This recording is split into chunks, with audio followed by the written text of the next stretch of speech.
The other day I was watching a really excellent video by Monster Logo Studios about how to do quaver triplets and lots of other things using grooves on the Dirtywave M8. It got me thinking, I wonder how difficult it would be to do a crotchet triplet drum break. And if you don't know what I mean, I'm talking about something like the end of the verse of the song Whiter Shade of Pale, where it goes into the chorus and you've got this 1, 2, and so it was. So that's the sort of thing I was trying to get, and it took me a long while to sort it out, and I thought you might find it interesting to see how I did it.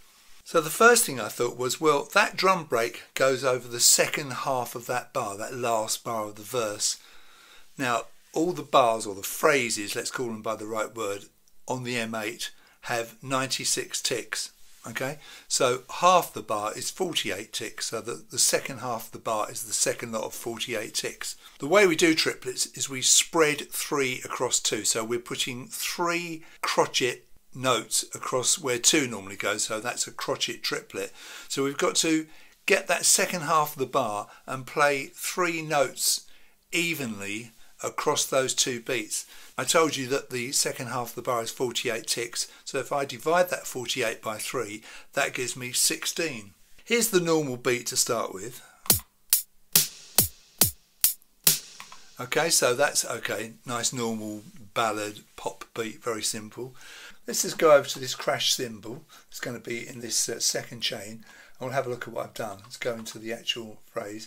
And on steps 8, 9 and A, that's the first 3 steps of the second half of the bar, I've put a C4 with various volumes, making it louder for a bit of accent.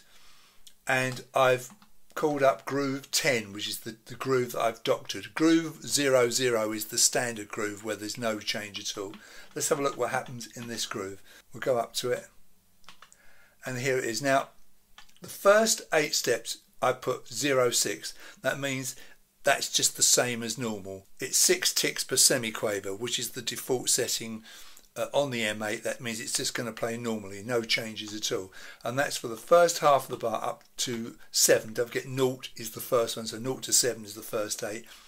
And then on the next 3 steps, I've got 10, 10, 10. Now 10 is hexadecimal for 16, so I've put 16 ticks on this note, 16 on this note, 16 on this, and because I've got those 3 lots of 16, I've got nothing left in the bar, so these I've set at 0, because what will happen is when it gets to the end of this, it will go straight back up to the beginning, because you know, the bar's actually finished. The 96 ticks are completely used up. You can see there it says total 96, so I know I'm correct. You've got to keep that 96 total, otherwise you're going to get out of sync. So I thought, great, that's a crotchet triplet, job done. Let's have a listen to it and see what it sounds like. I'm just going to play the whole song here. We'll play from the beginning so we can hear. I put FE in here, which is an empty bar, empty chain, empty bar, so I don't want any crash cymbals on that first phrase. Let's just play this and see what we got. That should sound right, yeah? So here we go. Here's the break coming up. Let's listen to it again.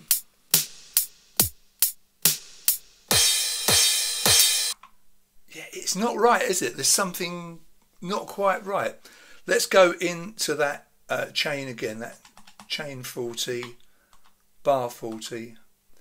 And I looked at this and I thought, I don't know, what can I do here? I can't alter that at all because I've run out of ticks. I can't move it, and I came up with the idea of putting some delays on these 3 crashes, these 3 steps in the phrase. I'm just going to load one in that I did earlier. Now, I'm going to go over to this now, and you'll see the difference. Look down here, and you can see that on step 9, I've introduced a delay of 3 ticks on this note and 4 ticks on this. Okay, now you can do that and still keep the same groove. The groove hasn't changed. I'll prove that to you. Go up to that, have a look at the groove. That is exactly the same, no changes there. But what I've done, I've introduced a kind of a human element into the playing by adding these 3 tick delays on this step and 4 tick delays on this step.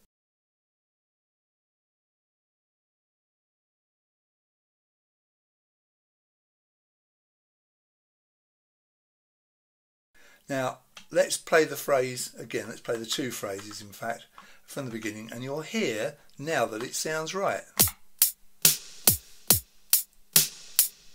Here we go.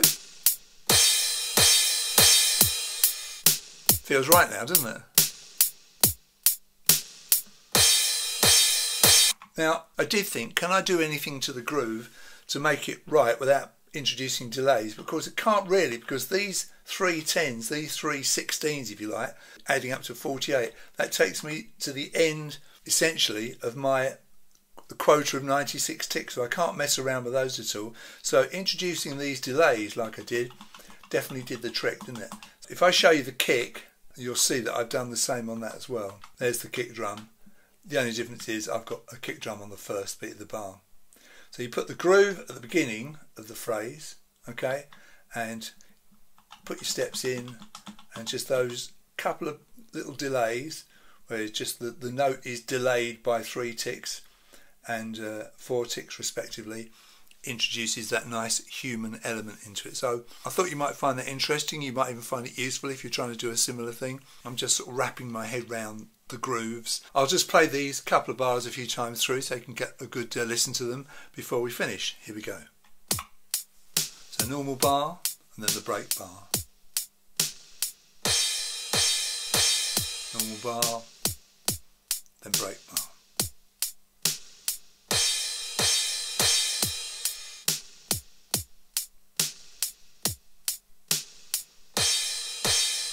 So it's quite nice, isn't it, to get a human kind of feel out of a machine such as this. Anyway, I hope you enjoyed that and found it interesting. If you did, do all the usual stuff, like and subscribe, and you'll see me in my next video. Thank you very much for watching.